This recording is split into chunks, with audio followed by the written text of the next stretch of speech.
നമ്മൾ നോക്കാൻ പോകുന്നത് മീഡിയം വാട്ടർ തിയറമാണ് നോക്കാൻ പോകുന്നത്. അപ്പോൾ മീഡിയം വാട്ടർ തിയറം എന്ന് പറയുന്നത് പേര് കണക്കിന് മീഡിയൻ വാട്ടർ. ഇപ്പോൾ ഒരു 5 പേരുണ്ടെങ്കിൽ അതിൽ മിഡിൽ വരുന്ന വാട്ടറുണ്ട്. അപ്പോൾ അദ്ദേഹത്തിൻ്റെ പ്രിഫറൻസ് നമ്മൾ ചൂസ് ചെയ്യുന്നതിനെയാണ് മീഡിയൻ വാട്ടർ തിയറം എന്ന് പറയുന്നത്.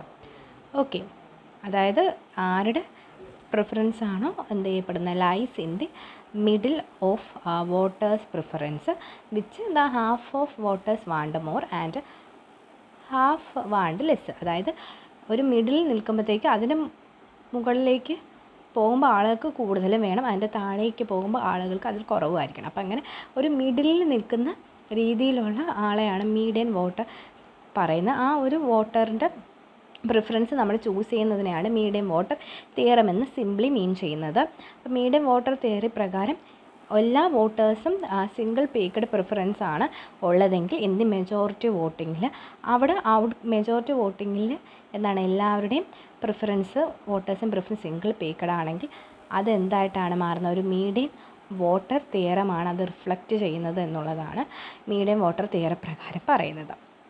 ഓക്കെ, നമ്മൾ സപ്പോസ് സിമ്പിളായിട്ടൊരു എക്സാമ്പിളാണ് ഇവിടെ ഞാൻ പറയുന്നത്. അല്ലാതെ നമ്മൾ നോട്ടിൽ എടുത്തിരിക്കുന്ന എക്സാമ്പിൾ എന്ന് പറയുന്നത് ഇത് വേണമെങ്കിൽ നിങ്ങൾക്ക് കൈനീട്ട് എഴുതാവുന്നതാണ് കേട്ടോ. അതായത് എക്സാമ്പിൾ മീൻസ് കൈനീട്ടല്ല, ഒരു സ്പെൻഡിങ്ങിൻ്റെ പ്രിഫേർഡ് സ്പെൻഡിങ് എന്നോ, അതായത് ഓരോരുത്തർ സ്പെൻഡ് ചെയ്യാൻ ഉദ്ദേശിക്കുന്ന എമൗണ്ടും ദെൻ പിന്നീട് അതിനകത്ത് കുറേ ആളുകളുടെ പേരാണ് പറയുന്നത്. കാരണം നമുക്കറിയാമല്ലോ പബ്ലിക് പോളിസി, പബ്ലിക് ഗുഡ്സ് അങ്ങനെയുള്ള രീതിക്കാണ് നമ്മൾ പബ്ലിക് എക്കണോമിക്സ് വരുന്നത്. അതുകൊണ്ട് അതിൻ്റെ ഒരു സ്പെൻഡിങ് വെച്ചിട്ടാണ് നമ്മൾ എക്സാമ്പിൾ എഴുതേണ്ടത്. ഇവിടെ ഞാൻ സിമ്പിളായിട്ട് എന്താണ് നമ്മളെ സ്റ്റുഡൻസിൻ്റെ ഒരു ഫെയർവെൽ പ്രോഗ്രാമിന് അല്ലെങ്കിൽ കോളേജ് സെലിബ്രേഷന് അവർ എത്ര മണിയാണ് സ്പെൻഡ് ചെയ്യാനായിട്ട് ഉദ്ദേശിക്കുന്നത് എന്നുള്ളതാണ്. ഇവിടെ സിമ്പിളി നമുക്ക് വേണമെങ്കിൽ ഇങ്ങനെയാണ് നമ്മുടെ ഫെയർവെല്ലിന് ഒരാൾ എത്ര രൂപ വെച്ച് ഇടുന്നു എന്നുള്ളത് നമുക്ക് നോക്കാം. ഓക്കെ, ഇപ്പം നമുക്ക് എത്രയാണ് മെയിനായിട്ട് 5 സ്റ്റുഡൻസ് ആണുള്ളത്. 5 സ്റ്റുഡൻസ് ആണുള്ളത്. അപ്പോൾ 5 പേരിൽ ഓരോ സ്റ്റുഡൻറ്റും എത്ര രൂപ വെച്ച് ഇടുന്നത് എന്നുള്ളതാണ് നമ്മളിവിടെ നിങ്ങൾക്ക് വേണ്ടിയിട്ട് ഞാൻ എളുപ്പത്തിൽ പറയാൻ വേണ്ടി നോക്കുന്നത്.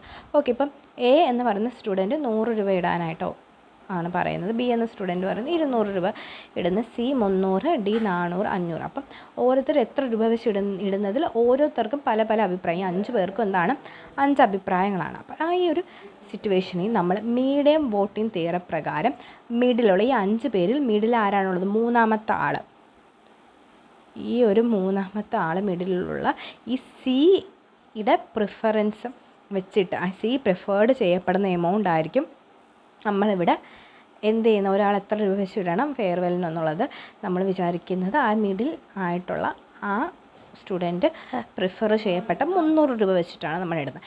ഇതാകുമ്പോൾ ഈ ഒരു മുകളിലേക്ക് അല്ലെങ്കിൽ ഇതിൻ്റെ മുകളിൽ കൊടുത്തിട്ടുള്ള ഇത്രയും പേർക്ക് എന്താണ് ഇടാൻ കുഴപ്പം കാണത്തില്ല. കാരണം അവരുടെ ഓൾറെഡി 100ഉം 200 ഇടാൻ അവർ ഡിസൈഡാണ്. അപ്പം 300 ഇടുന്നത് അവർക്ക് എന്താണത്തില്ല, പ്രശ്നമില്ല, ക്ലോസ് ആയിട്ടാണല്ലോ നിൽക്കുന്നത്. അതുപോലെ തന്നെ 500, 400 ഇടുന്നവർക്ക് 300 അവർക്ക് എന്തായാലും ഇടാൻ പറ്റുമല്ലോ, അവർക്കൊരു പ്രശ്നം. അപ്പോൾ ആ ഒരു രീതിയിൽ നമ്മൾ സി ആണ് ഇവിടുത്തെ മീഡിയൻ വാട്ടർ എന്ന് പറയുന്നത്. അപ്പം ഇവിടെ നമ്മൾ preferred level of party expenditure വെച്ചിട്ടാണ് ഇവിടെ നമ്മൾ എക്സാമ്പിൾ എഴുതിയിരിക്കുന്നത്.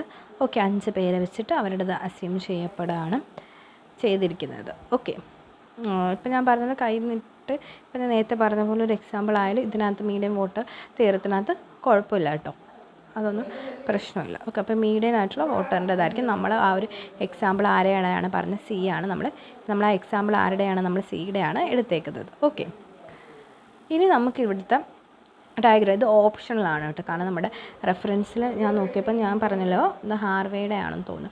അപ്പോൾ അദ്ദേഹത്തിൻ്റെ ഇത് മാത്രമേ അവൈലബിൾ ആയിട്ട് കിട്ടുന്നുള്ളൂ. ബാക്കി റെഫറൻസിൽ പറഞ്ഞ ബുക്കുകളൊന്നും ലൈബ്രറി നോക്കിയിട്ടായാലും കിട്ടിയിട്ടില്ല ആ ബുക്കുകളൊന്നും. അപ്പം അതുകൊണ്ട് ഇതിൻ്റെ ബേസിലാണ് ഞാൻ മെയിനായിട്ടും ചെയ്തിരിക്കുക. അതുകൊണ്ട് ഞാൻ ചിലതിലൊക്കെ നോക്കിയപ്പോൾ ഇങ്ങനെ ഈ 2 കർവുകളും ഓൺലൈനായിട്ട് ഗൂഗിളിലൊക്കെ നോക്കിയപ്പം കണ്ടു.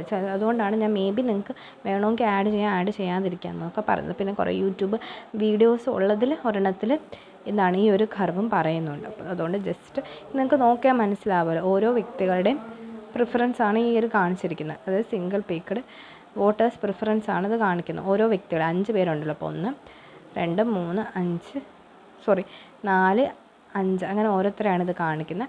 ഇവിടെയും സെയിം ഇത് തന്നെ, അതായത് ഓരോ എമൗണ്ടും ഉണ്ടേ.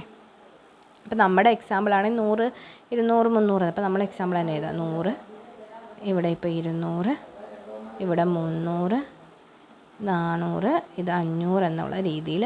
അപ്പോൾ ഇവിടെ മീഡിയൻ ആയിട്ടുള്ള വോട്ടറുടെ ഈ ഒരു 300 നമ്മൾ പ്രിഫർ ചെയ്യുന്നത്. അത് ഇവിടെ ഉള്ളവർക്കും ചൂസ് ചെയ്ത് ഇതിൻ്റെയും രണ്ടിലും മിഡിൽ വരുന്നൊന്ന് ചൂസ് ചെയ്യുന്നത്. അതാണ് ഈ ഒരു ഡയഗ്രം എന്ന് പറയുന്നത്. ഓപ്ഷണലാണ്. ഇതൊന്നും ഞാൻ പറഞ്ഞ റെഫറൻസ് ബുക്കിനകത്ത് ഇതില്ല. ഓക്കെ, അപ്പോൾ ഇത്രയാണ് ഇതിനകത്ത് മെയിനായിട്ട് വരുന്നത്, മീഡിയം വോട്ടറിനകത്ത് വരുന്നത്. പിന്നെ നമ്മൾ നേരത്തെ പറഞ്ഞ പോലെ മെജോറിറ്റി വോട്ടിങ്ങിൽ സിംഗിൾ പീക്ക്ഡ് പ്രിഫറൻസ് വരുമ്പോഴത്തേക്ക് കൺസിസ്റ്റൻ്റ് റിസൾട്ടായിരിക്കും. അതെന്ന് പറയുന്നത് എന്താ, മീഡിയം വോട്ടർ പ്രിഫറൻസ് ആണ് ചൂസ് ചെയ്യുന്നത്. അതുപോലെ മൾട്ടി പീക്ക്ഡ് പ്രിഫറൻസ് ആണെങ്കിൽ നമ്മൾ നേരത്തെ പറഞ്ഞ പോലെ വോട്ടിംഗ് പാരഡോക്സ് ഉണ്ടാവുന്നു എന്നുള്ളതാണ് പറയുന്നത്. ഇത് ഇത്രയാണ് അതിനകത്ത് മെയിനായിട്ടുള്ള കാര്യങ്ങളെന്ന് പറയുന്നത് ഈ ഒരു മീഡിയം വോട്ടർ തിയറത്തിനകത്ത്. ഓക്കെ.